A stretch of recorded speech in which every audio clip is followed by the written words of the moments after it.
Welcome to the Livfiit Listens podcast, a safe space of growth, personal development, and overall wellness with your host, Olivia Catania. Diving into the realms of all things health, conscious living, mental expansion, and much more, this podcast is designed to help you evolve into your best self and live fit. Let's get into the show.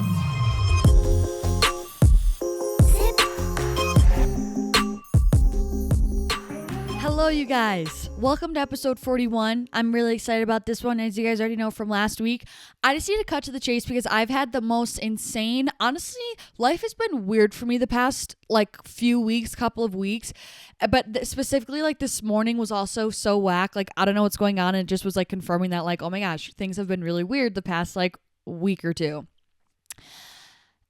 Basically, let me just set the scene this morning. I woke up, I rolled over, clicked my phone. I didn't sleep super well last night and my screen was literally black. It's hard to explain. It was black, but when you can still tell it was backlit still, there was still electricity to the phone, but it was all messed up. My screen was just messed up and I was that's interesting. And my phone was giving me no signs before of it was getting a little bit temperamental, you know what I'm saying? So it was super random out of the blue. I was okay, interesting.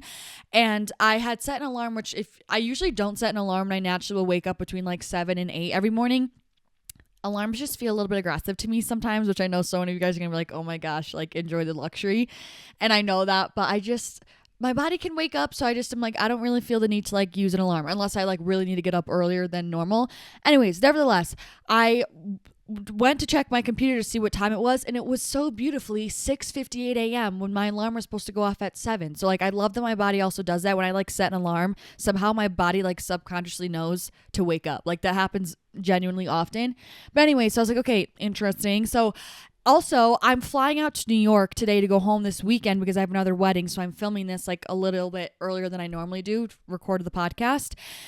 And I'm okay, I'm trying to think of situations. I'm today I needed to record the podcast, which I needed to be able to get on Instagram to see the questions that you guys sent in. Like I said, I'm flying out today. So I'm okay, kind of going to be a nuisance to not have a phone for this 8-hour travel day, but it can be done. I can print out my boarding pass, whatever. But the bigger concern was I was supposed to go hit legs this morning and I'm supposed to hit legs without music. Are you kidding me? So that was honestly the most concerning portion about anything, but I'm trying to figure out if I can get to a place today before I leave to try to get my phone fixed some way or another. But I'm remaining calm. I'm okay, trying to think of solutions. I remember that I have my old phone. So I went, turned it on, I charged it, and I'm okay, I could at least use this for an iPod today. I'm sure they're going to have, there's Wi-Fi at at the airport, all this sort of stuff. I'm okay, it's going to be chilling. I can play music at least on this while I'm at the gym. Literally, I'm just going to be in iPod life until I go home. And I was it's perfect. I can get on Instagram to record the podcast, whatever. I'm just remaining calm because I'm driving to the gym and I'm clearly this is happening for some sort of reason because this is just absolutely bizarre. And it's true. When it's the lesser likely scenario, when that's happening, clearly it's happening for a reason because literally the odds are against you for that happening. It's not some mistake of you know what I mean? Oh, likely that would happen. No, whenever I'm in a situation like this, I'm the odds of this happening are so low that clearly this is happening for a reason. It's easier to keep you on a path with no hiccups or obstacles than be on a path that's derailing you. It takes more energy to derail your path and have whatever it is stay on its path. So that's what I always tell myself when I feel I'm getting derailed. I'm this is happening for a reason. Anyways, I'm staying calm. I'm trusting uni. I'm okay, whatever. At least I have a phone that's broken. That's a privilege in of itself to be able to have a phone that can even be broken, whatever. Remaining calm. Right before I go into the gym, I'm let me just try to turn on the phone one more time. Because also it was weird because then my alarm went off on my phone. But again, the screen was just black. And when I would plug it in, the phone would vibrate. So the phone itself was working, just the screen wasn't working for whatever reason. And Siri came on one time. So I was she just is having she's just struggling this morning. Right before I go into the gym, I'm like, let me try to turn it on one more time. I see the beautiful, crisp, familiar Apple logo come on my phone screen. And I'm, of course, like just saying to myself, like, you got it. Good job. Proud of you. Like, you got it. Come on. And she turned on and it was all great and it worked. So that was lovely. Okay. But super bizarre, but now she's functioning fine. So there's that. Then I got another person scheduled a coaching call, which also reminds me, I didn't even think to announce it, but yesterday I had such a beautiful coaching call with one of you guys, someone from the audience. She was so amazing, and we had an hour-long session phone call, and we talked about so many different freaking things. We talked about her, her fitness journey, her training protocols. She had a lot of questions about cardio and my opinion on cardio, what I do for cardio, kind of the best way that she could go about programming her own cardio. We talked about how to transition more so into intuitive eating. We talked about my future plans with my fitness. We talked about social media growth tips and how I grew on social media. We talked about so many different freaking things. We talked about her protein intake, so many things, and it was such a rewarding call, and it was so fun to be able to connect to you guys and speak to someone in as much of real life as I can right now, because everything I do is online. But it just was really, really nice and just another way to connect. And I just am happy that it was able to provide her value. And she's looking to do another follow-up call afterwards in a couple of weeks, just to let me know where she's at and just more questions and things like that, just to kind of progress in, our meeting, I guess, if you will. And so I wanted to see how that would go, first of all, because she was the one that reached out and was like, hey, because on my Stand store, I have an option, an Ask Me Anything option, where you guys can send in a question, and then I'll send you a video answer of me answering your question in depth, because you guys will, send in questions via Instagram stories, but I can never get to all them at all, nor answer them in depth as I would like to answer them in depth, / they're usually never personal questions. So if there was any personal questions that you wanted my advice on, I would send you an Instagram DM, and just to ensure that it was answered and answered thoroughly. She saw that and she was like, hey, I would love to do, more of an in-depth call. Do you offer consultation calls or coaching calls, 30 or 60 minute options? And I was like, say yes, girl. I would freaking, let's do it. Let's go for it. And I absolutely loved it. I wanted to see how it would go, and it just was amazing. And I really loved the experience, and I love the thought of being able to help you guys on an even deeper scale. Because again, I'm speaking about everything so vaguely, and it's always on a general scale, but it's really different when I can speak to you guys on your personal basis. And if you provide me more information of you and your situation, I can give you more direct, specialized feedback, which I think is the most helpful of anything. So with all that being said, I'm offering 30 and 60 minute consultation coaching calls, whatever you want to call them, and we can truly, genuinely talk about anything your heart desires within, appropriateness. But we could literally talk about anything. If you need a big sister or a coach or a mentor or anything, I'll be there for you guys. We could talk about all things fitness, your fitness journey, training, nutrition. We could talk about spirituality, mindfulness, journaling, affirmations, meditations, any life advice that you guys have, social media, growth tips, how I grew on social media. There's literally endless things that we can speak about. And again, I might not have every single solitary answer, but I promise to give you guys honest and thorough feedback to the best of my ability. And yeah, just be an even more valuable resource for you guys. So again, those two options will be listed down below in my Stand store. It will be linked in the show notes or in the description box if you guys are watching me on YouTube. Hello. So yeah, I got the reason I'm saying that is because then I got another coaching call when I was at the gym, which made me really excited. Came home, I got a package in the mail that's really exciting, something for you guys that I'm really excited about, but the order is a little bit wrong. I feel like the uni's trying, but it's a little bit off, because also the coaching call I kind of had to reschedule because the time she picked didn't really work. So it was the uni's trying. We're just a little bit off the mark today, but we're making it through, and I'm for some reason in a really good mood regardless. So we're just charging through with a positive attitude. This is also reminding me, the other day I was at a little outdoor concert, and this family was there, and this mom had she had a few sons, and one of them had a literal chunk of ice, and she was sitting in her lawn chair, and he came in the back of her and just put this huge chunk of ice down the back of her shirt. And when I tell you, this mother did not flinch, this mother did not wink an eye, and she turned around to me and my mom, because we were behind her, and she goes, I told myself I was gonna have a peaceful, relaxing Saturday, so I'm gonna have a peaceful, relaxing Saturday. And I was like, yes, I love that it's all mental. Just stay in your lane. That's fine. You're declaring, you're discerning what day you want it to be, like, keep it that way. So that was just funny. That came to my head. Anyways, we might as well get into it because this is going to be a longer episode. But for my gratitude, I literally didn't even outline anything for this episode because I'm a little bit sporadic today, of course, because now I'm filming this, recording this, and then I have to go to the airport in like an hour and 20 minutes. So also, are you guys proud? I'm pre-recording this so I don't leave you guys hanging like last time when I went back to New York and I just like didn't post for a week and everyone was like, So my gratitude though for today is I'm just thankful that I'm able to trust the uni. I'm thankful for trust, the concept of trust, because that's like what really got me through this morning. I just like wasn't questioning it and I just trusted that things were going to be okay in one way or another and that like it's going to work out and it's not the end of the world. And that's what like I truly believe like that's what brought me back into alignment today, like energetically. And I swear that was a test from the uni this morning to make sure that I had trust and patience. And I feel like I did a decent job, you know? But that's why it's so important. I preach so much about your headspace, not for like the days where you feel good and you're like, that this doesn't seem like it's doing anything. It's so important to work on your headspace so that when you have rocky days and rocky mornings, whatever the case may be, and bumps in the road and obstacles and adversity, you are cool, calm, and collected and are able to handle them with intention and with clarity and with positivity and hope. That's where it's like really transformative and you really see the difference that like your mindfulness practice and taking care of your mindset has helped you. So, okay, 10-minute intro. I'm excited to get into these. Also, I just want to say, because I'm realizing a lot of you, I think a good amount of you guys consume my content from all areas. Like if you listen to the podcast, you probably are on my Instagram and you probably watch YouTube. And I just want to say, I put up a little question box as well for like requests for, YouTube, and I just want to say thank you to everyone who sent stuff in because it really helped me and I read through them all and I'm like, it just really helps. The first question that I got for the question box that I posted on for the podcast, it says, are you single? If so, why?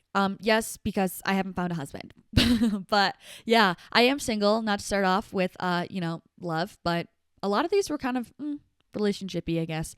But yeah, I am single. I have been single for a really long time. I've been like single for like the past year with like barely have any sort of whatever's any sort of leads, if you will. I kind of was closed off this year because just the last person I was with was like not a good situation.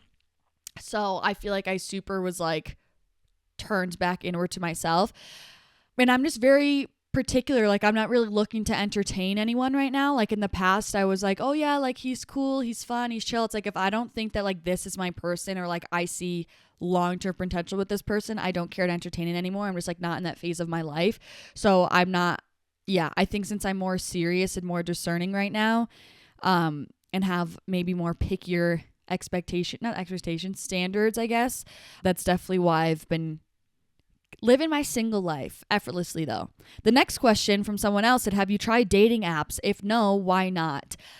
No, I've never. Actually, that's a lie. I remember sophomore year of college, one of my friends and we went to San Diego together and she wanted to like see if we could meet guys there. So I think she was on the dating apps at the time. And she's like, you got to make an account. So I made one for literally like it was maybe a 10-hour span and then I deleted it. But I've never like actively been on them. And I haven't seriously tried them because that's just not the way I want to meet someone. And before everyone gets their pants all in a bundle and like gets offended, I'm not trying to come at anyone. If you disagree, like that's why you're using the dating apps, which is totally fine.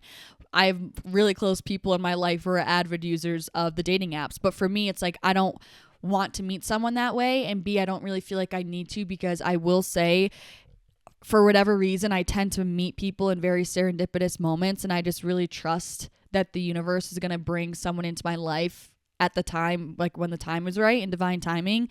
And I just feel like I just struggle with dating apps because I just feel like they contribute to the problems that already like social media already brings to the society of like, you just feel like you have so many options and you can't lie. Like dating apps inevitably make you more focused on external surface level things because you're looking at them like a resume. Like, okay, they're this old, they live here, they do this, these are their pictures, they were funny when they responded to that. Like it just seems way too like resume surface level like like let me look at the catalog. Like I really don't like that idea at all, and I feel like it defeats my purpose of how I want to choose a partner, I guess, if you will. I just really, really don't like that concept. And I feel like it also kind of takes a little bit of the magic away of meeting someone, of like you don't know so many things about them. So it's like that's what makes you want to explore them in an authentic way. Like I feel like when you meet someone random on the street, you're like, wait, this is so mysterious, like blah blah blah blah, I don't know this, like who knows. And sometimes I also feel like it ruins it if you're like, oh, he did not look good in that picture. It's like maybe he's not super photogenic, or maybe that was a bad I don't know. It's just like always so different in real life. And I'm definitely very pretty old school when it comes to dating and relationships, and like that's something that I want to stay as like instinctual and traditional as possible. Like I do want to meet someone traditionally, just like randomly on the street or wherever at an outdoor concert, and be like, hey, I'm drawn to you for some reason, like let's chat, you know. And I feel like it's also kind of hard I'm very big into energy. Like the people I've been with have looked so many different ways. Like I'm not super attracted to necessarily the outside portion of it. So it's like I need to be around someone and like their energy and like their aura and like the way they make me feel. And if I feel pulled to them, and like that usually comes from me having to be with them in person. So that's what I feel like it would be hard for me to just like choose someone on an app. I just don't know. And then it's like, then you talk to them on the app, and it's like, I don't really like to have extensive conversation before I've like, texting before we like speak more in person. Cause it's like, I want to save it for when we're in person. And it's like, I don't know you, so I don't like know the tone you're texting in. I don't know. Anyways. Okay. Next question that was sent in: how to stop checking if your crush has texted you. It's so distracting and keeps me on my phone a lot more than I want to. Girl, I totally relate to this, first of all. Second of all, and I don't like that I do, but I do relate to this. And it's annoying. Isn't it annoying? I don't like that. Luckily, I haven't had an interest to even be looking at my phone for, but I definitely have been there, and I understand. And I think that's totally something, because you guys know I think everything is energy. So it's like that's something that the more that you're kind of focusing on it and being like, did he text me? Did he text me? Did he text me? Or did she text me? Did she text me? Did she text me? It adds a sense of like control and resistance energetically to the situation. Like I'm telling you, believe it or not, like the other person can feel that subconsciously. So like the moment that you release and just let go and like, again, get back in your power, right? Because that's when you're out of your power, you're extending your power of being like, are they going to text me? Are they going to text me? Like you get in your power, you focus on yourself, collect your energy, right? Come back to your little throne, to your stand, and collect yourself, surrender, let go, release resistance, release control, and just say that, you know, they're going to text me in due time, and they're going to text you when they're ready. And another thing, I don't know if this like fully relates to this, but something that has helped me, it's like, it's kind of like saying your friend, when they text you or whatever, they're like, okay, I'm leaving the house. I'm coming to your house. Like I'm on my way. You could keep checking the driveway and be like, did they pull in? Did they pull in? Did they pull in? But it's like, you know that they're on their way. So it's like, there's no need to micromanage and like stress yourself out and try to control and like put a bunch of resistant energy into the situation, into the environment, because you're constantly checking. Like at that point, you just need to trust that they're on their way and that they're going to come when it's time for them to arrive, right? You know what I mean? So that's kind of something that you can keep in mind when you're like, did they text me? Did they text me? It's like, you don't need to micromanage it. Like it's going to come in due time, and you just kind of got to release that control and just let it come in and just trust and surrender. Because that's also when you're just going to be in a more magnetic state energetically anyways. And I'm telling you, they're going to feel that subconscious pull to come towards you, to come talk to you, to come approach you, to be in your life.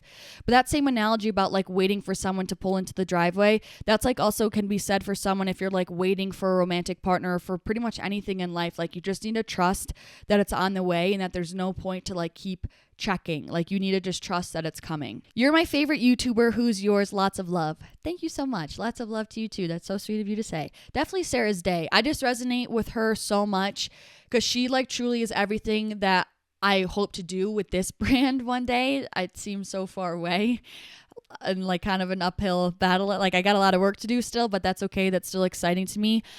If she's pretty much everything, if she just had more if she had mindfulness components, I'd be like, yeah, like that's me. She does have like cooking, and like I'm not the best cook. Like that's something I'm not passionate about. But so again, it's Sarah's day. She's from Australia. She's Australian. She has 2 beautiful boys.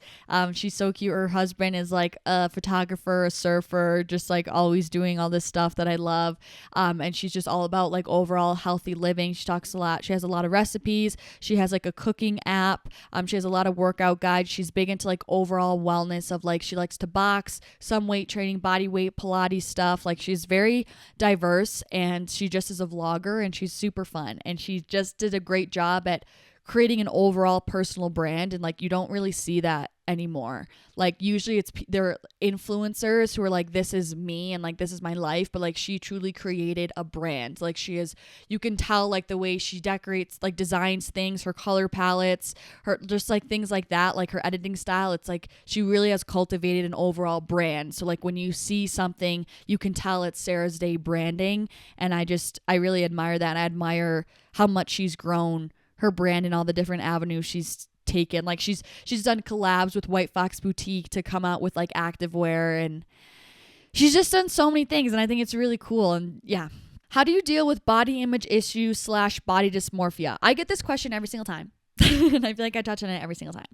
So concisely, something recently that I made a really mental switch that has helped me, and I say recently, like literally within the past 2 weeks, and it has helped me so much with like mitigating those bad body image days. It's just like that think of the fact that like you're training to be genuinely healthy and not to lift a certain way. Like when that is to look a certain way, when that is your goal, is to like, oh, I'm training and eating and living my life to be genuinely healthy.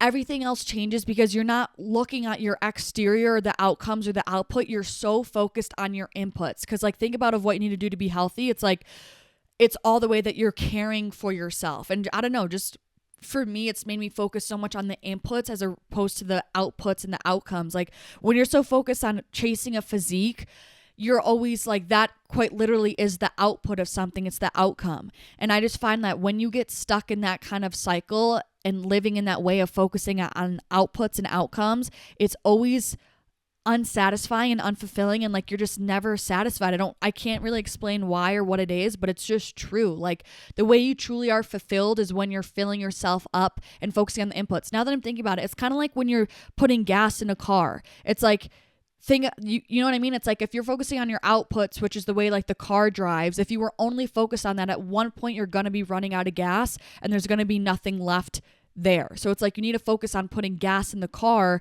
and caring for the car in that sort of way, and maintenance on the car and that sort of thing. And that's what's going to kind of give you that longevity of fulfillment and purpose and like being in it for the right intention. So I think just changing your intention with it all and just saying like, you know, I'm living my life, even if you're not someone who's super into fitness, like you're living your life to be healthy, not to sit here and try to look perfect, because that also doesn't even exist.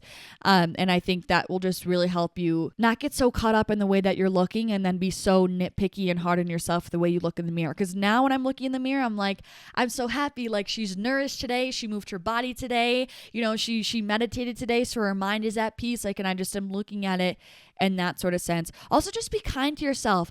Don't talk to yourself. Like anything that you wouldn't say to your best friend, don't say it to yourself. Like honestly, that's a good rule of thumb. Like we're so mean to ourselves in the mirror for no reason, where if you were to say that to your best friend, if I were to say, are you going to say that to your best friend? You'd be like, are you absolutely out of your mind? No, I would never say that to my best friend. So why are you saying that to yourself? Like you should be your own best friend. You need to treat yourself like someone you love, and you deserve kindness, love, and care. And the kicker is when you give yourself genuinely, truly those things of kindness, love, and care, you will inevitably like the person on the other side of the mirror and who's staring back at you in the mirror more, inevitably, because your body responds to love, not hate. The same way like when you talk to a plant with negative words, that study, and the plant where people spoke negative words to it and gave it negative energy, it died, whereas the plant that was given love and care and positive words, it was flourished and growed big and strong. It's like everything is energy, people. Everything is energy. And so you are energy as well. So it's like when you give yourself love and care, everything is going to effortlessly fall into place, and it's going to feel so much more fluid and easier because you're giving yourself love. Do you feel pressured by your job to be shredded / look a certain way almost 24/7? I love you always. Thank you. You're so sweet. I love you too. I've seen you ask this question multiple times, so I'm going to answer it. I think previously, no. Like, I feel like if you were to ask me that, like, even 6 months ago, I would have been like, no, because I do truly believe that this brand, like, I would like to think you guys are here not for the way that I look. I hope that you're here for, me and my knowledge and maybe my humor and, like, because I brighten your day and my content and the value and information in my content, not because, like, I have a body that you want to attain. And I think that Livfiit just stands for a lot more than just training to look a certain way. Again, I hope that is the interpretation of this brand. So I don't think that, like, oh, if I'm not shredded all the time, like, no one's going to pay attention to my content. But it is true in terms of, like, what catches people's eyes and, like, thumbnails, and on Instagram the photos look better. Like, it just, you look more aesthetically pleasing when you're a lower body fat percentage. That makes people want to click and engage with you, and, like, it catches people's eyes, which is sad. I don't like that. That is what's twisted with the fitness industry, is that people's credibility comes, like, it's true. People will believe anything someone says because people get their credibility, or people assume credibility based on your body fat percentage, or, like, how much muscle you have, which just isn't true. And, like, some of the most unhealthy people are the leanest or are the biggest, where they have the most muscle, but they're physiologically so unhealthy. And same thing, the people who are, bone and skin lean, like, they aren't metabolically or physically or physiologically healthy. So it just is a little bit twisted in the fitness industry that people think the way that you look is kind of your credibility. But with that being said, I feel like within the past 6 months, I've started to get in my head about it for some reason, especially kind of this summer. And that's where I've, like, really flipped the switch recently of being like, you are training and you're here to be healthy. That is it. Like, do not get consumed with your ego to look a certain way or feel like you need to live up to other people's expectations. Like, you can have body fat on your body, and it would be quite hypocritical of me to preach, to be healthy and all the things about, like, a good period and all this sort of stuff if I'm, keeping my body in a stressed state just to look a certain way to be more appealing to you guys. It's like, I deserve to be healthy, and, like, I shouldn't sacrifice my health for the sake of my job, how well I'm doing in my job, or, like, again, to do well on Instagram. It's like, my health should always come first no matter what I'm doing in life. And I want Livfiit to be the epitome of health for you guys, a picture of health. And the picture of health, more often than we like to admit, involves body fat, which people don't like that answer, but it's true. Like, body fat is okay and it's healthy.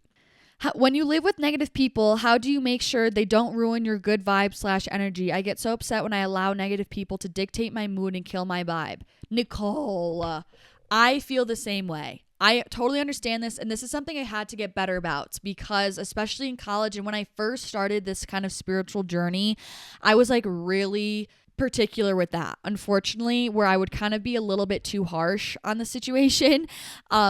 I think it's kind of a fine line and a delicate dance, but you don't want to just completely abandon your friends or loved ones because you're like, they're in a negative mood, like they're going through a hard time, but you don't want it to pollute your mood. And I totally get that, thinking that, like, you don't want them to kill your vibe or pollute your vibe.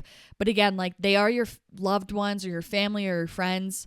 The lighting just went behind a cloud, so this lighting just got whacked. I think it's just the fine line. Like, understand when someone really needs you, like, still be there for them, even, like, again, because sometimes you're like, you're having such a great day, but this person just unfortunately had, like, genuinely a bad day.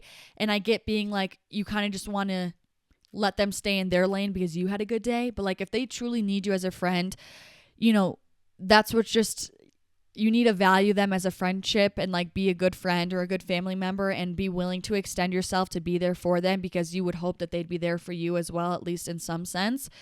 But on the contrary, if it's someone, because I've definitely had people in my life that I needed to cut off where they were just always looking to complain. They always had a problem with something.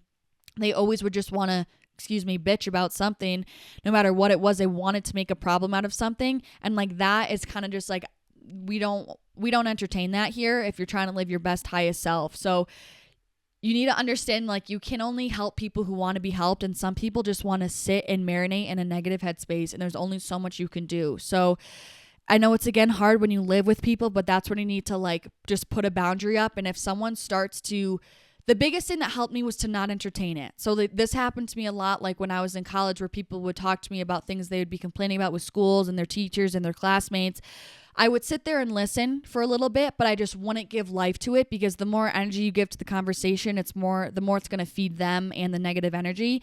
So I just will kind of listen and hold space, and then kind of try to switch topics quickly, or I will try to, which this doesn't always go well, because again, if people want to be negative, they're going to keep being negative. I will try to like turn it into a positive, or say like, hey, well, at least this happened, or at least they did this, and at least this happened. You know, again, sometimes that person may not like it when you say that, but that's something else I'll do. I'll try to turn it into a positive, or I'll try to change the situation, or I'll listen for a little bit and then remove myself from the situation and say you have something to do. But I don't think you should ever feel wrong from removing yourself from negativity. I think you have a right to your peace and a right to protect your headspace. And if there's people that want to sit in a negative space all the time, let them do it. Like, misery loves company, but you don't need to be their company. So dip and protect your space, live in your positive bubble. Again, if they really need you, if they're genuinely going through a hard time, understand that you still can take a piece of yourself and help them. That's just being a good friend and a good loved one. How to know if you're taking too many supplements and what to cut out if needed.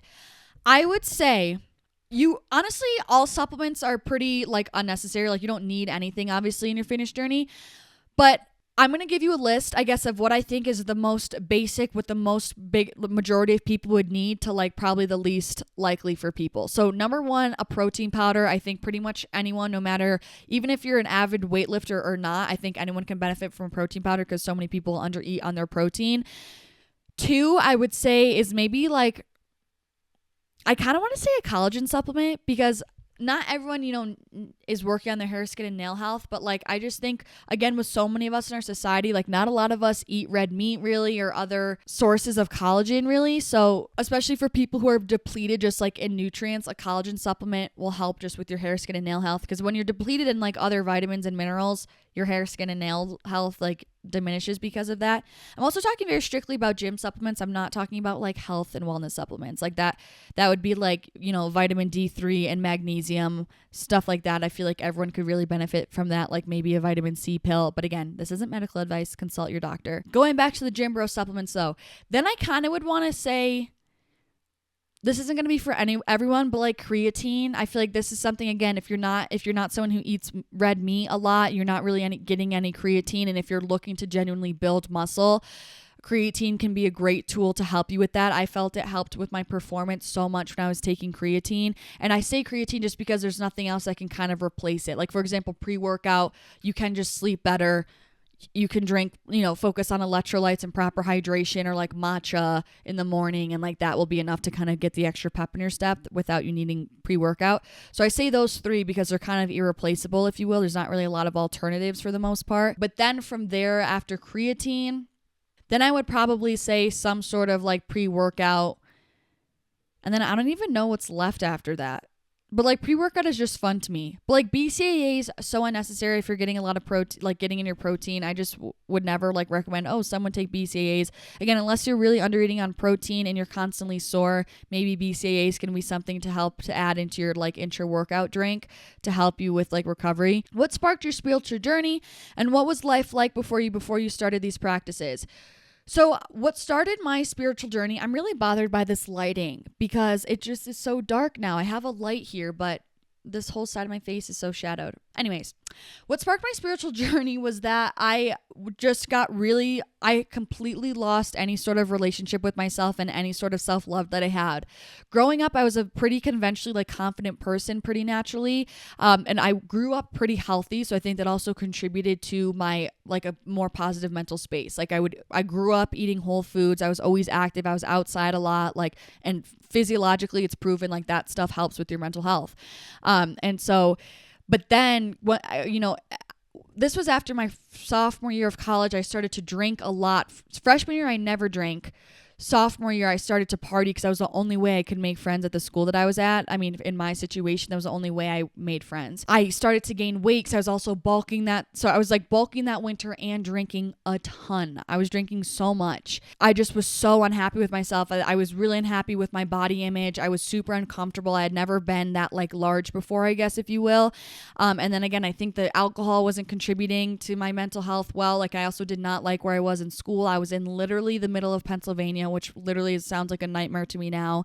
And I just was unhappy. And so I just was desperate to have something to get me out of that, because I was like, what the heck is going on? Because I've always been pretty conventionally happy and confident. So I was like, something needs to change. So I started with affirmations and practicing gratitude, just simply to help me get into a better headspace and try to develop some sort of self-love again.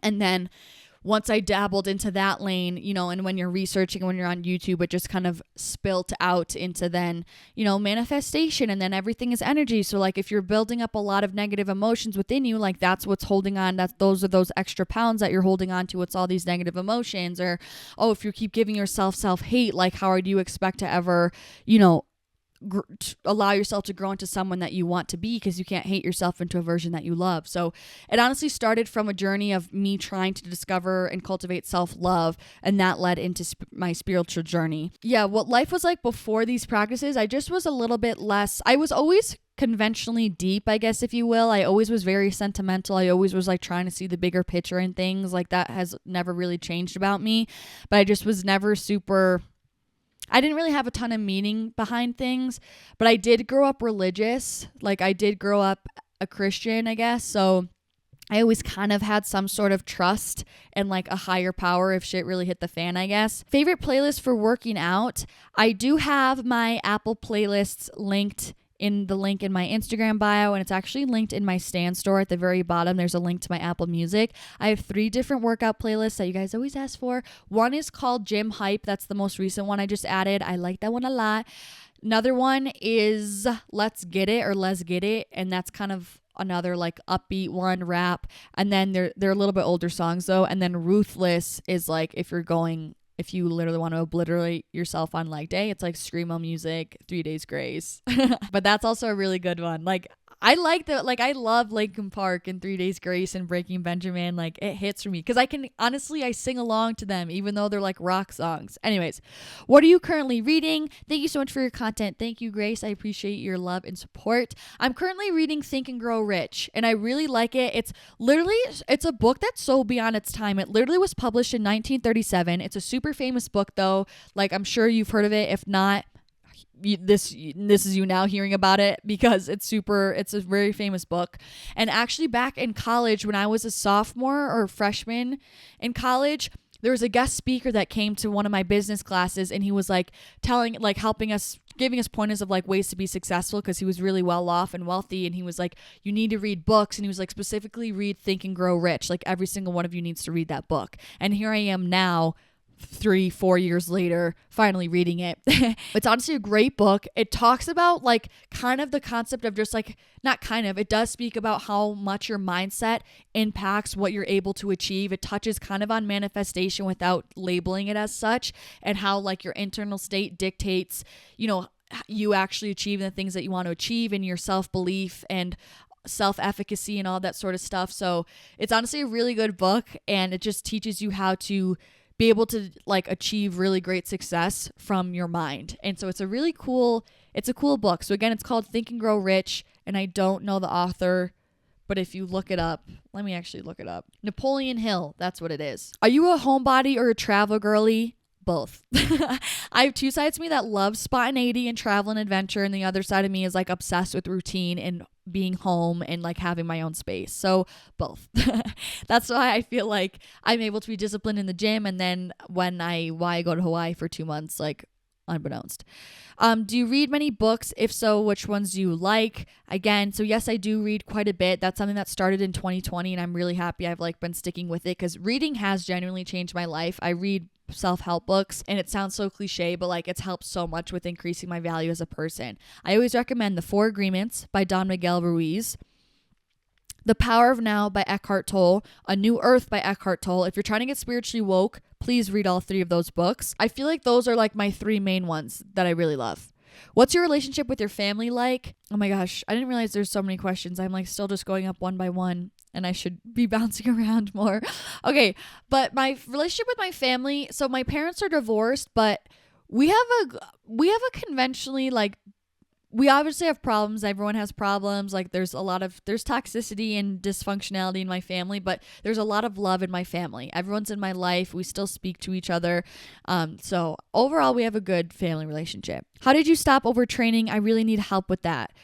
The biggest thing again was reminding myself that like you are here and taking care of your health to be healthy, like just that, to take care of your health. So when I realized that, because I just used to believe like the more and the harder you train, the better. And it's just not true. There's a law of diminishing returns. There's a bell curve when it comes to weight training where you can actually harm your body more than doing your body good by training too much. So just reminding myself of that, of like this, I'm harming my body right now. This is not what my body needs. This is not me acting from self-love anymore. That's just me realizing those things, was like, this isn't good for my body anymore. So why am I doing it? So that helped me to stop overtraining and kind of pull back and say like, that just was too much and it wasn't appropriate. Like this is truly what my body needs, and this is the best way to give it self-love. Do you find it hard to make friends at this age? Honestly, yes, I do. I think it's an interesting time because you're out of college. This is kind of the first time in my life where you're not like in an organization of some sort, where you're like surrounded by people your age. I personally don't work anywhere. And if you are working, it's like you're usually working with people of all ages, and they're in so many different phases of life, which isn't a bad thing. Just sometimes it can be hard to relate to people who aren't in your same life phase. You know what I'm saying? So I do kind of find it challenging, but I don't like to say anything's hard or difficult because then it will be, but it has been more of a struggle for me as well. And because you're like finally coming into being an adult, you're forming your own opinions. There's more things like matter in life when you were younger, like no one cared what your opinions were, like just little things that adults care about now. Like it just, I don't know. It's just different is all. Do you have a plan B if your business doesn't produce full-time income consistently? No. I mean, I do have a college degree, so I can always like, I would just go work on like the business side of a fitness company, but I always feel like if you have a plan B, you're not going to achieve plan A. Like the fact that I don't have a plan B makes me like have to achieve plan A. Like there's no other option. And I think that's what's given me my best success, is being like, I refuse to do anything else. So this needs to work out. So I'm going to make it work out, you know? How many siblings do you have? I'm the youngest of 4 kids total. So I have 3 other siblings. Are all of your friends on the East Coast? How do you meet new people? A lot of my close friends are on the East Coast. Like, well, 3 to 4 of them. And then I have some friends here, but they're not like from my childhood, obviously. And I usually meet people from the gym, to be fully honest. And then like you can meet friends of their friends. But that's like usually how I always meet people, is from the gym, because that's like the only place that I go. Did your family approve of your career choice to become a content creator? At first, no. My dad did not understand. He was always just like, he'd get irritated if we were doing something and I wanted to stop and take a picture, because my dad is always like, go, go, go. So he was like, we don't need to sit here and take pictures on Instagram. Like that's what he thought. Like I was just trying to post my life to like brag about what I was doing, which was totally not ever my intention. It was to like, I was trying to cultivate a brand. But now he's like totally on board with it. He totally gets it. He like loves it. He thinks that I'm really impacting people. And he totally helps me with the business aspect of things and like speaking to brands. And he's always asking me about it and how it's doing, which means a lot to me.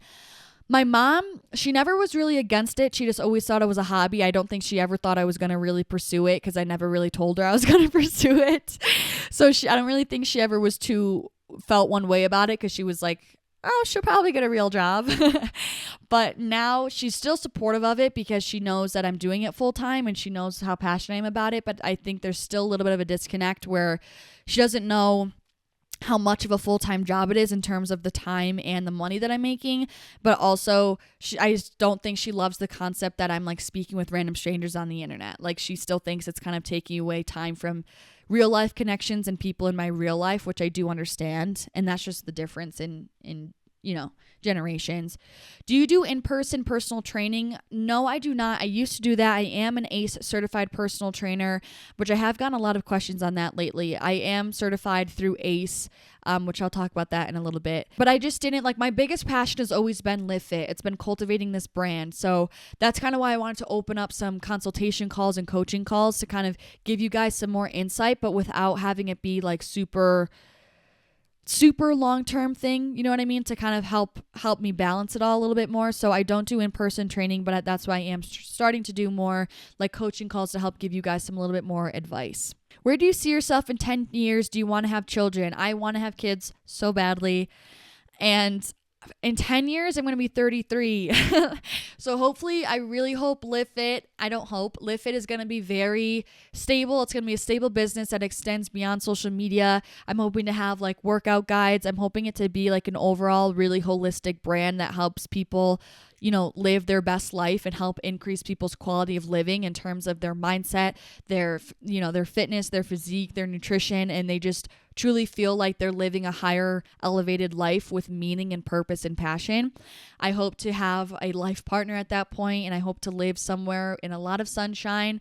Ideally where it's warm a lot, but I hope to be traveling a lot. I hope to have my Porsche Cayenne and I'm going to be really happy and fulfilled and in the present moment. Do you think it's normal to find other people attractive while in a relationship? OMG. I just posted this a little bit ago on my Instagram story because someone asked me this. I think it's totally normal. And I was speaking about someone with this girl who was in my DM. She's been with her same boyfriend literally since high school, and they're like 30 something, I think.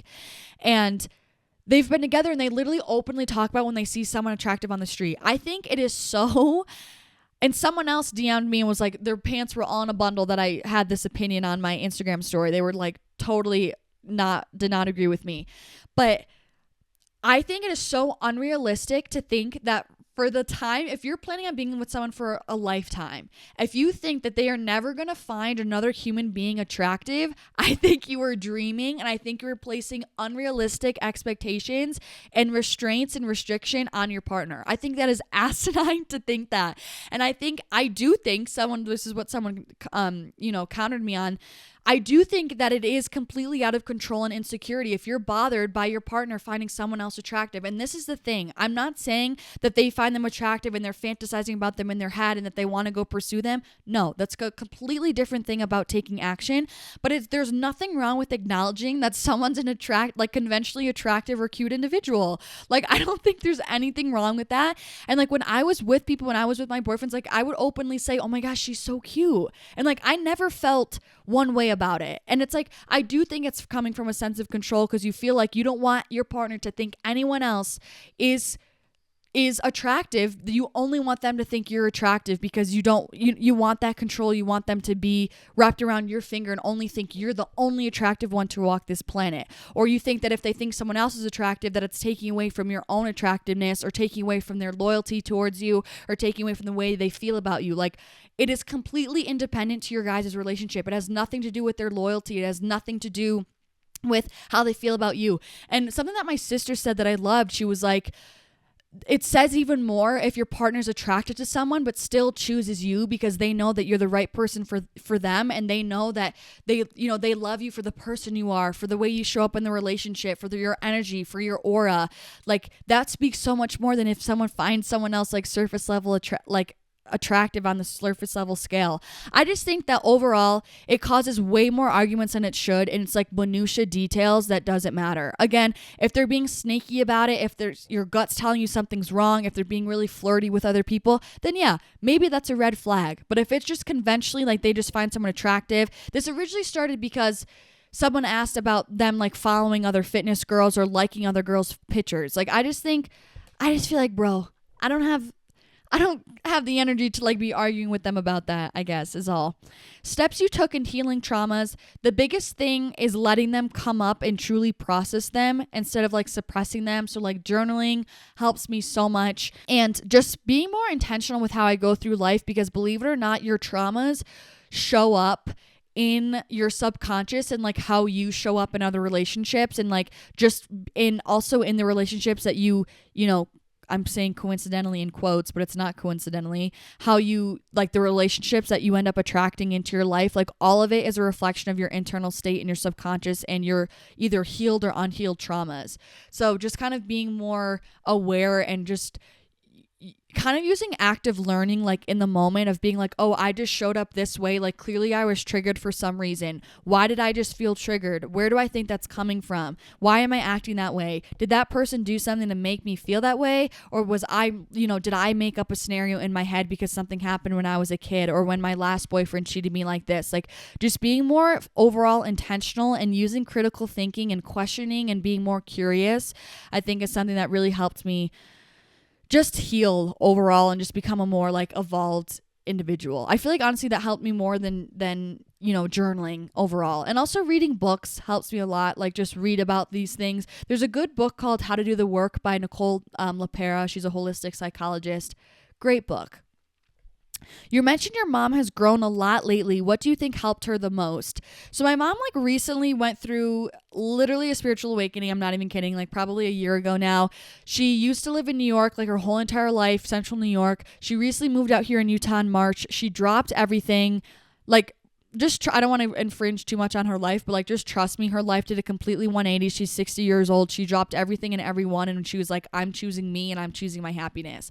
I think what helped her the most is she just did hit rock bottom. She was at a really bad place, like a year and a half ago, and she just had enough. Like she just was like, I need to choose me or else I'm just going to continue suffering for all of these years. So I think I know the biggest thing was her switch in mindset, and she just stopped playing victim. She stopped saying, why is life so hard for me? Why does this keep happening to me? Why am I so stuck? And she started saying, what can I do to not be stuck? What can I do to live a life that I want? What can I do to be happy? And she started to take action on those things, and she really took action in her life, and she stopped seeing the problems and focusing on the problems, and she started focusing on the potential and the opportunities. And I'm telling you, like her life has completely switched 180. Tips for beginners in the gym. So I have 2 YouTube videos up about this. I have one from like last year that's titled like where to start or like tips to get fit for beginners. And then I recently posted a beginner's guide to weightlifting on my YouTube channel. So the beginner's guide to weightlifting is way more like technical, sciencey, like this is the textbook, what you can do to structure a basic weight training session and a few things to focus on with your nutrition to optimize your training. So if you're interested, those 2 are on my Instagram. I feel like I'm talking so fast, you guys. I'm sorry, but because I'm kind of on a time scale. What age do you see yourself getting married, and what does your ideal wedding look like?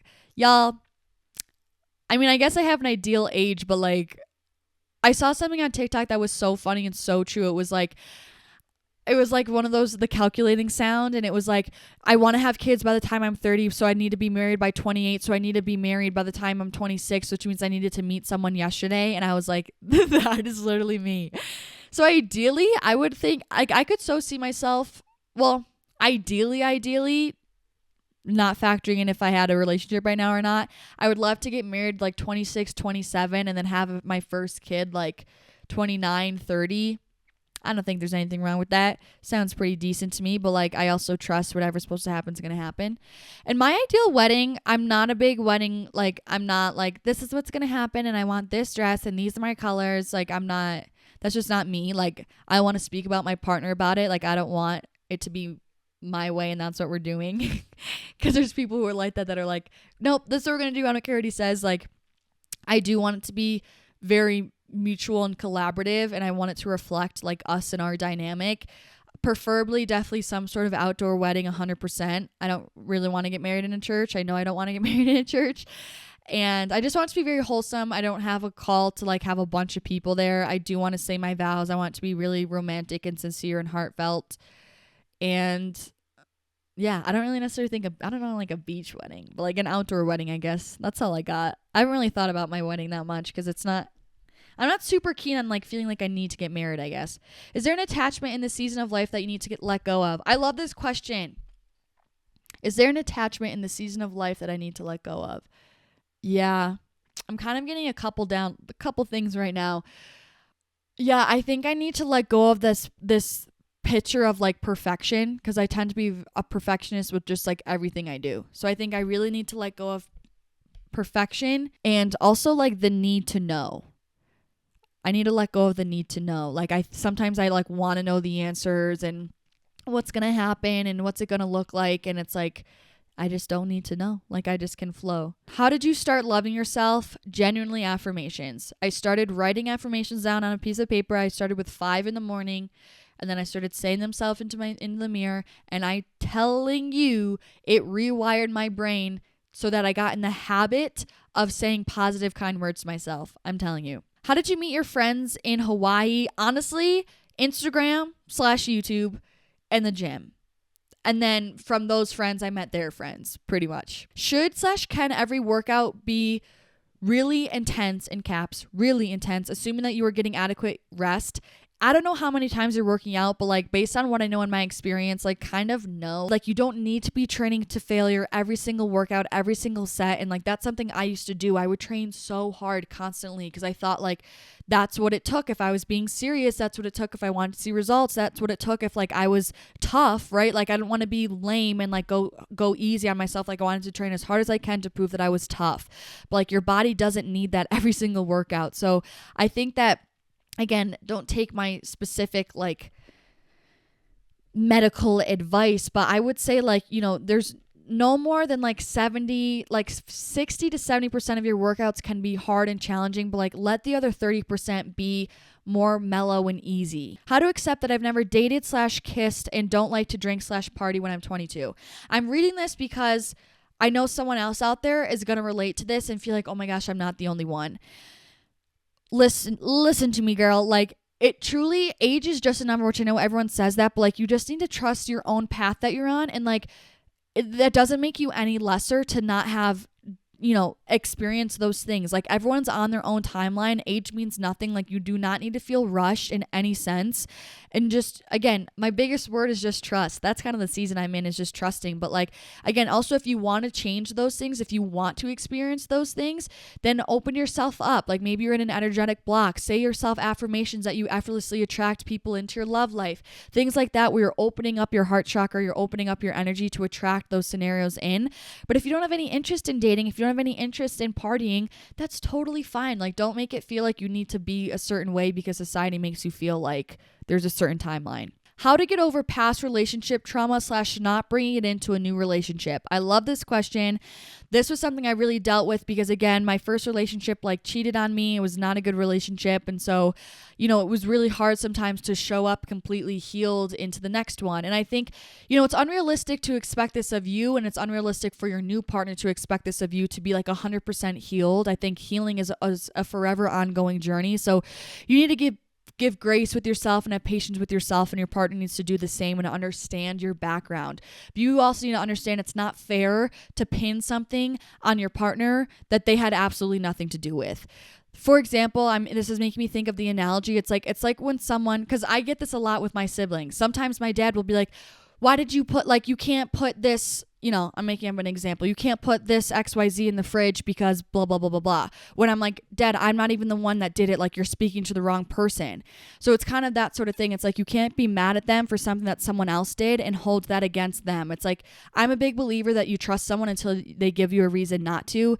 And it's unfair to pin something on them that they had nothing to do with and that they didn't do and make them pay for the consequence that someone else did. It's also like you know what I mean? It's just also not even in the same equation. Like you're scared to get hurt from someone when it's not even the same person that actually hurt you in the first place. Do you know what I'm saying? It's kind of like being like, oh, you got burned from a hot pan, but it's like, oh, I hope I don't get burned on this ice bowl. It's like, I know it like doesn't really work, but do you know what I'm saying? It's like that didn't even have the same capability. Like meaning that hot stove, that hot pot was because that person was just toxic and a bad person. But like hopefully, well, I guess not a bad person. They were struggling and going through a hard time. When hopefully this newfound relationship, you know, is someone new and someone who's healthy for you and won't have that capacity to do something like that. How to start eating intuitively and not die trying. In parentheses, fear of food.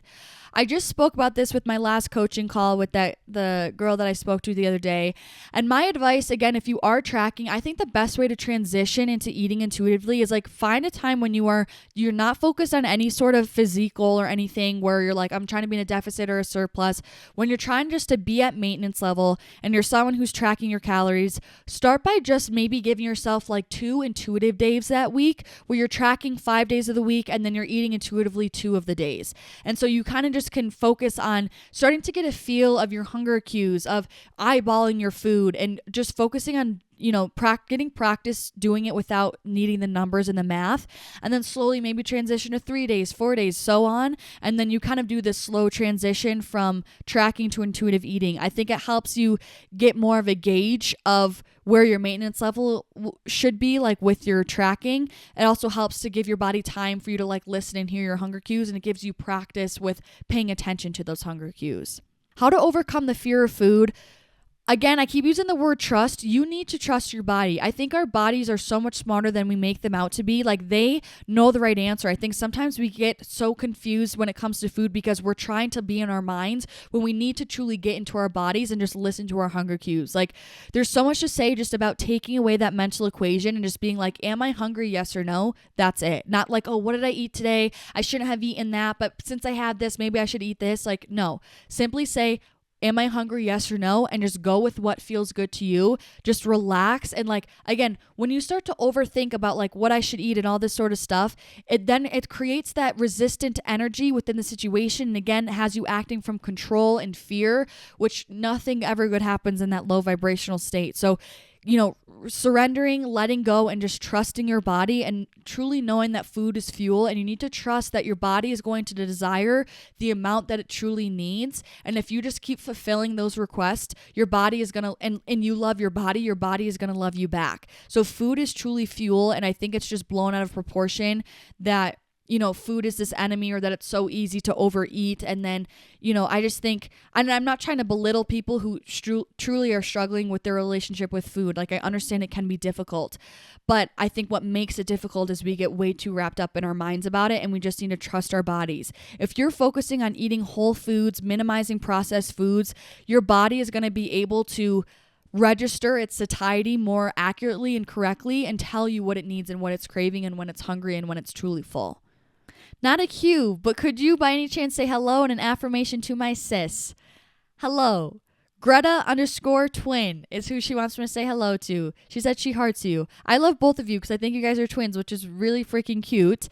And my affirmation for you, this is such a cute little thing. What affirmation do I feel to give to you? I love myself unconditionally and am proud of who I am. That's it. That's all I have to say to you. Love you guys. Is there a magic solution/formula for happiness? Such a good question. And I think there's no necessarily magic formula for everyone, but I think gratitude is a really freaking good place to start. I'll put it that way. I think there's a big difference between surface level happiness and true inner joy, which I think is more so what you're getting at, is like truly feeling content and joy. And I truly feel like that stems from gratitude and truly just feeling thankful for what you have right now. Good question. Line between self-care, healing, and selfishness. Your thoughts on healthy selfish versus unhealthy selfish. Here's my situation, because I struggle with this because I'm obviously so big into like self-care and self-love that it's kind of like I tend to put myself first in order to like keep up with my care practices. And I think maybe it's conventionally selfish, right? But I think the line is like where someone truly needs you, or they want your support because they're performing at something, or they just, got a really good job offer and like things like that. And then being like, no, I'm not going to go celebrate with you. I have to go to the gym. That's something where I feel like that's being selfish, where like they need you. They're going through a hard time, or they want to celebrate with you, or, something like that, where it's just like the time to be a good friend, but you're choosing to like get your workout in that day, even though you worked out already 4 days that week. Like that to me is selfishness. Whereas opposed to if someone's like, can you just come hang out with me and watch a movie? Like I'm bored, but you would prefer to go meditate or work on your passion project or go to the gym. I don't think that's selfish. I'm sorry. Like that's you choosing the life that you want to live. And that's you taking care of yourself and treating yourself the way that you want to treat yourself, which I don't think there's nothing wrong with that. And I think the people who don't pour into themselves in that way and like truly focus on just pouring into themselves and bettering themselves and working on themselves, those are the ones that will come at you and accuse you of being selfish just simply because I don't feel like they understand. Do I believe in paranormal stuff? Yes. 10,000% I do. Girl, whatever happened to that setup of the older gentleman's grandson? If you guys are lost, basically, there's this old man at my gym who's trying to set me up with his grandson who doesn't live here in Utah. So it's like kind of a long lost love. And this has literally been in the works since March. I've been posting this on my TikTok. I just posted a recent update there, girl. So go on my TikTok and look. Basically, he might come here to Utah at the end of the month and maybe I meet him. I don't know. It's just honestly funny at this point. I genuinely have no expectations of us actually meeting, to be fully honest. Like, I don't really think it's going to happen, but it just is funny above anything. How do I know if I like someone or just want to be in a relationship? I feel like if you have to say that or ask that, you may not be all about the person because of who they are. You might like the idea of the person or the concept of having a relationship if you need to ask that. I feel like you're going to know if you know. Because my biggest thing, I feel like you're going to know it's the right person when you meet them and you're like, I just want to be around you. But like not in a friend way, like I want to kiss you and touch you, but I love your energy and I just love your presence and you make me feel so good and I admire who you are and I don't care in what form that it's in of like me labeling you as a boyfriend or a partner or whatever the case may be. It's like, I just want to love you. And like, I feel like that's when you know it's really genuine and sincere.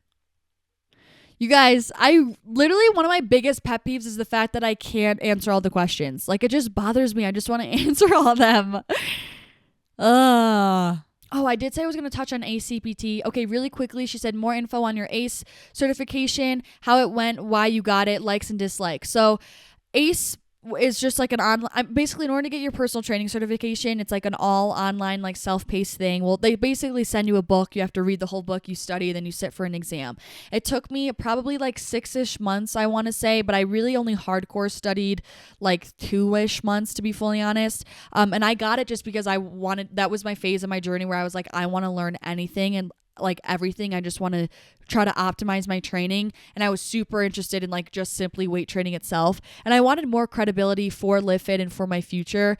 And in terms of likes and dislikes, like I just feel like I just kind of struggle with it because I feel like people who lift for a year, like I'm going to go become a personal trainer and then like think they know everything. But like me looking back, like literally 90% of the things that I know about weight training came from nothing having to do with my personal training certification, to be fully honest. I feel like the certification only teaches you how to like build clients and rapport and like all that sort of stuff and like the business side of training and like the mobility tests and things like that and screenings, but like nothing like I really wish there was an in-person component where like you were doing form with other people, or I just felt like it was not nearly in depth. I did not get out of it what I was expecting to get out of it. I guess I thought I was going to learn way more, and maybe I'm looking for more of like a strength and conditioning specialty or something that I might need to go a little bit higher in the education. But I just feel like I think it's a great place to start. I don't want to bash it and I don't want to discredit people who have it. But like if you are looking to become a serious like fitness professional, really learn knowledge, getting your personal training certificate like isn't enough. You need to research on your own. You need to get experience. You need to be lifting. Like you need to just simply have time in the gym. Like looking back to when I had a year into weightlifting, I may have thought that I knew a lot, but like now 6 years in, I'm like, when I was 1 year in, I knew nothing. So it's like, I don't know, everyone's at their own pace, but I would just say like, make sure that you still keep your horizons broadened and like are constantly always trying to continue education because there is truly so much to learn. Okay, last one I'm going to say because I did really want to elaborate on this, then I do really need to go. So she said, can you talk more about why you're against birth control? Would love to hear your thoughts. So again, this is not medical advice. I did speak about this on my Instagram story just to provide clarity, and I just hope to offer a different perspective on it. So the reason why I'm against birth control, which again, I used to sugarcoat it, not really say that I'm openly against it because I didn't want to like stir the pot, but I'm kind of over that phase of like people not liking what I have to say. Like I'm here to speak my truth and what I feel is important. And if you don't agree with it, that's completely fine. Like that's why you're making your own decisions, right? So for me, in my research, there's just so many side effects with it. And I don't like, first of all, I don't like the thought of putting synthetic hormones in your body. It's not natural. B, I don't think people understand what is happening within your body when you're on birth control. It is quite literally suppressing and turning off your proper hormone function and overriding it artificially. So like it's to the point where your body doesn't, like, there's so many, estrogen and progesterone are so important for us. Like our whole entire life pretty much is built off of the complement and the cycles of the rise and the fall of our estrogen and our progesterone levels within our body throughout our cycle. So when you're on birth control, it's what's making you literally not ovulate and not have a period. When having a period and having these naturally optimally functioning hormones, that is a major indication of health and vitality for females, and it's a health sign, the health sign of of a woman. And there's also so many side effects of like depression, anxiety. It also contributes to nutrient deficiencies. It will prevent your body from like properly absorbing nutrients and utilizing it. That's why so many people have like just so many other issues when they're on birth control, and it's always a band-aid for whatever problem you're going through. So many people will have like maybe heavy periods, which is a result of hormone imbalances from their lifestyle, but then they will take a birth control pill, which masks the problems, which isn't actually healing the, you know what I mean, isn't treating the root cause. So then when you ever decide to come off birth control, all your problems are still there because you never actually solved the root cause. So again, I guess I'm more so against birth control in the sense of people's intention to take it in order to help like with certain symptoms that they're going through, because I just am a firm believer that there's always more natural remedies to cure those symptoms you're experiencing. I'm obviously not against preventing pregnancies and like, you know, pregnancy protection. I'm not at all. That's where you could use condoms, you can pull out, you could use tracking your cycle, you could use tracking your body temperature, because your body temperature will fluctuate when you're ovulating, so you know when you're ovulating, which is when you can get pregnant. There's just a lot of other different options. Again, I'm not here to like convince people one way or another. That's my honest opinion. Do your own research. There's so many podcasts about this that you can look to, and I just would recommend people becoming more knowledgeable about what's really going on, just so you're aware of what's actually happening within your body when you're on birth control. That is all. Okay, no, I lied. This is the last question that I'm going to go. Do you ever feel losing your values/beliefs? Do you ever fear losing your values or beliefs as your brand grows or changing too much? I don't ever fear changing, because I just feel like this brand is also built on the principle of authenticity, and I feel like a very strong sense of self, and like I feel very grounded in who I am. But sometimes I fear, like, because there's so many, like, I just don't like when people, again, kind of leading off that last question, people will ask for your opinion, but then when you say an opinion that doesn't agree with theirs, then they get mad at you for saying what you said. And I just feel like it's so contradictory. So sometimes I fear like not ever fully being able to speak my full truth based on like backlash that I would get. Like, I just really don't want that to ever happen. I want to always be able to remain honest and open and truthful, and like hope that we have a community that's accepting enough of my opinions, whether you agree with them or not, you know, as long as they're not openly causing harm or being disrespectful. But that's more so what I fear. I don't fear like losing, I don't know, myself or like changing. I just kind of fear sometimes of being like, I hope I don't ever like lose my voice because there's like too many people's opinions coming at me that would make people upset. And it's just kind of a bummer that, you know, my brand and success and longevity is built upon like the people that I have supporting me. So if I say opinions that a lot of people don't agree with, even though it's my truth, like that, you know what I mean? That could be enough to like hinder my success in my business, which is kind of a struggle. So it's kind of a weird line, but it is what it is. And I think that I'm just going to take it as it comes. So I really need to go to the airport, but I love you guys so much. I need to have an affirmation for you guys, which I didn't write one down, but I just want to, let's say I trust the universe and face adversity with love and patience. Ooh, that was a good one. I trust the universe and face adversity with love and patience. I trust the universe and face adversity with love and patience. I love you guys so much. Thank you guys for watching or listening. I really have to go. I love you guys so much. Thank you for watching. I hope you guys enjoyed this Q&A, and hopefully I'll see you next week. Have a good rest of your week, you guys. Love you.